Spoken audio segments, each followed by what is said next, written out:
Dalono. My viewers, thank you. Zetobo Sigwe Ezikolomuo. This is a special announcement video.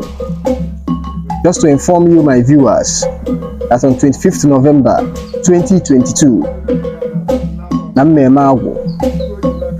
Ime Agwu, for those who do not know, is like a Thanksgiving service. It's not like, it's a Thanksgiving service for Dibias. It's an opportunity for those who have benefited from the teachings, healing, divination, depending on the type of Dibia one is doing. It's an opportunity for those who have benefited from his Agwu to come and show appreciation. So I felt it's important I let you all know.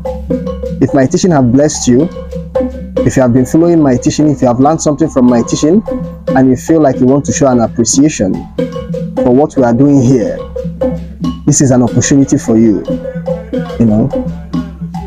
You can come in person, you can send in your token, your appreciation token, via the account number you'll be seeing on the screen. I'm happy, I'm blessed to be doing this, I'm enjoying it, and I'm happy that a lot of people are learning from this channel. So Ime Agwu is a yearly festival. Ime Agwu is a yearly festival. It's done once a year. So I normally do my own almost every November of every year. So this is a special invitation and a special announcement for those who want to join and show appreciation to my Agwu for inspiring me with the teachings of the ways of our ancestors. Thank you.